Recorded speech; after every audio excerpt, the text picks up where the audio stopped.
Be Healthy, Live Well bersama Kata Dokter. Be Healthy, Live Well bersama Kata Dokter, channel podcast Kasih Ibu Hospital. Kali ini yang bakal saya ajak ngobrol adalah dokter spesialis konservasi gigi, Dr. Gigi Dewa Made Sutajaya, SPKG. Halo dokter, apa kabar? Halo. Terlihat sehat nih ya? Sehat semuanya di sini. Giginya juga aman ya dokter Iya, ya? emang tutupan masker ya. Nah, okay. Nah dok, sekarang ini banyak banget orang tuh pengen punya senyum sempurna dengan memiliki gigi putih atau yang kita kenal juga dengan bleaching. Yeah. Sebenarnya nih dok, ini langsung aja ya, biar kita nggak salah, ntar disangka bleaching rambut lagi kan ya. Iya. Bleaching gigi itu sebenarnya apa dok? Kalau kita ngomongin bleaching, ya artinya putih ya. Kita ngomong kata bleaching putih. Tapi kalau dalam hal gigi ini jangan dianggap putihnya putih tembok gitu ya. Kalau putih tembok serem sekali kan jadi kepada orang gitu ya. Jadi gini, kalau kita ngomongin bleaching itu artinya kita memasukkan zat warna ke dalam pori-pori gigi. Seperti itu. Oh, gigi punya pori-pori dok? Ya kalau kita ngomong pakai bahasa awam itu adalah pori-porinya ya. Sebenarnya kayak ada pintu masuknya yang kita sebut dengan tubulus sebetulnya. Nah, tubulus ini yang kita anggap sebagai pintu masuknya memasukkan zat-zat warna ini ke dalam enamel. Enamel ya, saya ngomong enamel atau email bahasa ininya. Email gigi. Dengan tujuan itu adalah mencerahkan warnanya, bukan memutihkan. Ya, jadi mencerahkan. Jadi semua gigi itu pasti ada warna cerahnya. Karena banyak sekali faktor-faktor yang bisa merubah warna gigi ini. Kenapa dia bisa berubah menjadi warnanya menjadi kecoklatan atau pudar, kuning dan sebagainya. Itu banyak faktor. Makanya bleaching ini tujuannya untuk mencerahkan kembali warna gigi tersebut. Oke, sesuai warna dasar giginya kita ya? Sesuai seperti warna sebelumnya. Jadi kalau warna sebelumnya memang putihnya nggak putih total gitu ya, akan terjadi ya seperti itu juga. Gitu. Jadi makanya dari itu saya bilang bleaching itu bukan memutihkan secara putih. Jadi nggak terlalu berlebihan lah warna putihnya dokter. Kita tetap ada unsur estetiknya pasti ada. Kalau estetik itu pasti kita harus melihat dari warna rambut, warna mata, warna kulit dan sebagainya. Jadi soalnya kan ada tuh dok ya yang kulitnya gelap, tiba-tiba giginya putih banget kayak tembok. Jadi kan kita harus memang mensiasati ya. Jadi kalau putih itu nggak boleh kontras dong gitu loh sama warna kulit, sama warna mata, sama dan sebagainya. Jadi bleaching itu memang ada batasannya memang. Overbleach juga tidak terlalu bagus. Aman nggak sih dok? Kalau dibilang aman selama dalam protokol yang dipantau oleh dokter dan tenaga medis, mestinya aman, dia sudah aman. Gitu. Memang sudah banyak penelitian tentang bleaching memang mengatakan bahwa bleaching ini sebetulnya aman asal dilakukan dengan ada protokolnya, ada panduannya, ada prosedurnya gitu. Ada prosedurnya sebetulnya gitu. Nah, sekarang pertanyaannya kapan nih kita melakukan bleaching gigi? Oke, kita ngomongin kalau kapan, kita ngomongin kenapa kita mau bleaching itu kan kenapa. Jadi biasanya orang bleaching itu pasti kalau warnanya sudah merasa kok warna gigiku redup ya, agak kehitaman ya.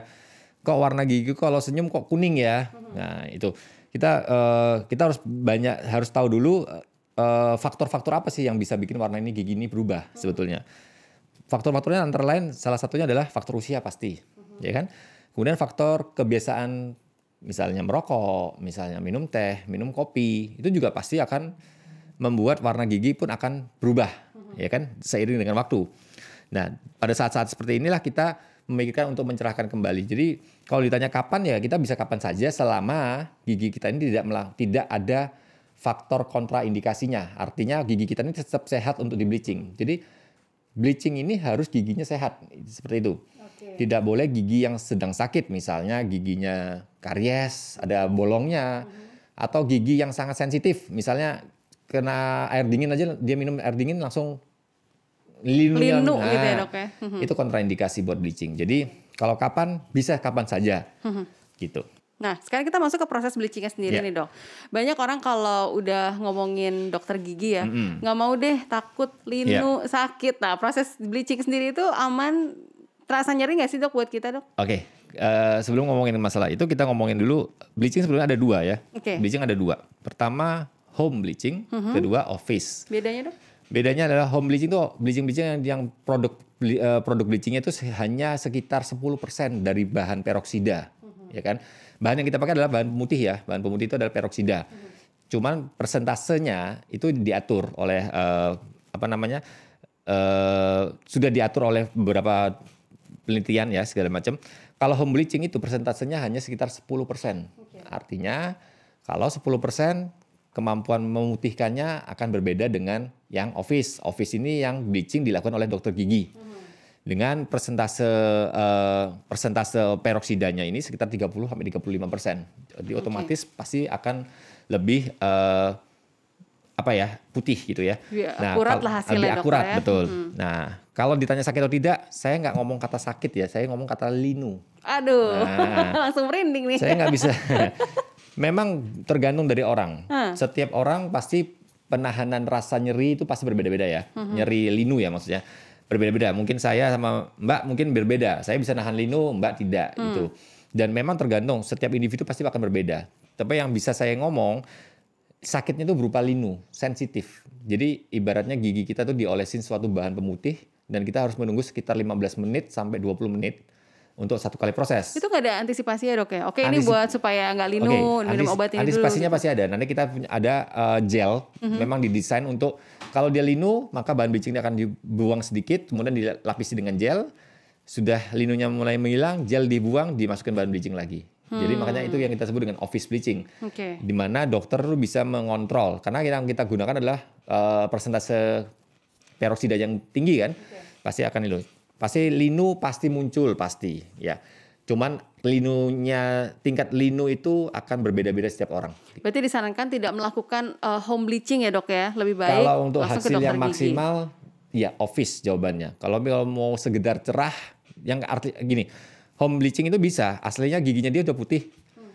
Cuman dia kepingin lebih cerah aja. Home bleaching mungkin cocok. Tapi harus dia putih dulu ya giginya sudah ya. Tapi kalau gigi yang sudah sangat kuning gitu ya mustahil kalau mau dengan home bleaching gitu. Harus office bleaching. Harus office karena perawatannya beda ini ya. Proses bleaching itu berhasil nggak dok sama semua gigi? Apalagi kan mungkin nggak sih dokter ada pasien yang datang dengan kondisi giginya tuh kuning dari sejak kecil karena kebanyakan antibiotik misalnya kayak gitu. Iya, jadi gini, bleaching ini memang digunakan untuk beberapa faktor ya, perubahan warna ya. Ada faktor yang salah satunya yang tadi disebut adalah antibiotik. Zaman kita dulu itu kita masih menggunakan antibiotik yang mengandung tetrasiklin, tapi sekarang sudah tidak digunakan. Cuman karena dulu pernah ada antibiotik ini seperti ini, jadi warna gigi kita tuh memang ada beberapa individu yang kuning banget. Nah itu biasanya ditanya kalau kronologisnya dia menggunakan tetrasiklin dari zaman dulu. Nah itu apakah bisa berhasil pada semua gigi? Jawabannya relatif. Jadi gini, peningkatan warna itu ada grade-nya. Nah bleaching dikatakan berhasil ketika dia bisa naik sampai di atas 2 grade, sampai di atas 2 ya, jadi 3, 4, 5 dan seterusnya. Itu bisa berhasil, itu dikategorikan berhasil. Jadi kalau dia bisa naik 2 grade saja itu dikatakan berhasil. Artinya dia grade-nya dia yang dulu warnanya mungkin D3 gitu yang masuk kuning itu ya ininya bisa naik menjadi B saja itu sudah bagus. Itu sudah dianggap relatif itunya sebetulnya. Nah, hasilnya sendiri dok, bertahan berapa lama dari pertama kali kita bleaching nih? Oke, kalau hasil itu semua orang juga berbeda-beda pastinya. Tergantung kemampuan enamel dia menyimpan warna tersebut, ya kan? Kemudian hasilnya ini menurut jurnal itu terlama adalah 3 tahun, tercepat adalah 1 tahun. Jadi 1-3 tahun.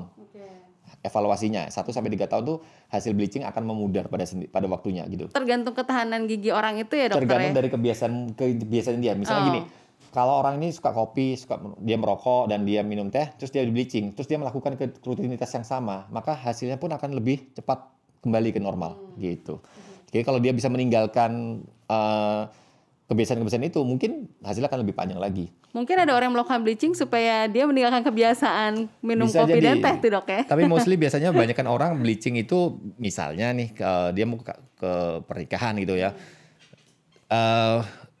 Dia ingin tampil yang putih pada saat maksimal gitu. Pada saat perkawinan atau pernikahan segala macam, dia bleaching gitu. Bisa aja sih seperti itu gitu. Cuman kalau udah dia terlalu lama masih kebiasaan buruknya masih terpakai ya kembali lagi seperti semula gitu. Oke. Nah, berarti ini sahabat KH disarankan untuk melakukan bleaching itu ke dokter gigi ya, dokter ya?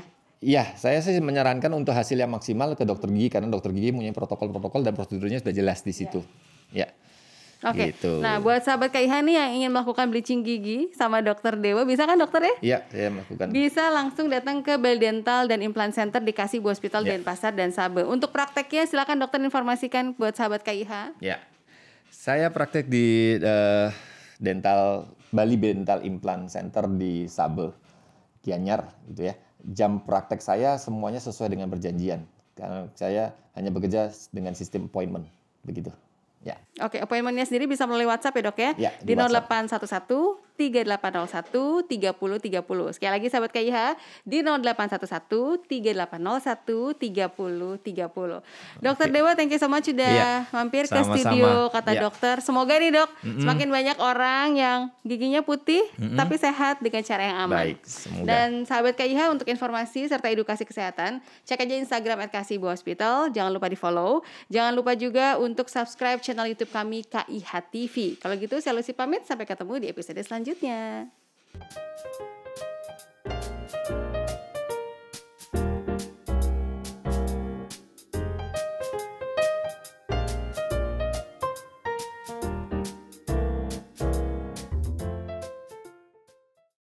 Terima kasih sudah mendengarkan Kata Dokter. Sampai jumpa di Kata Dokter selanjutnya.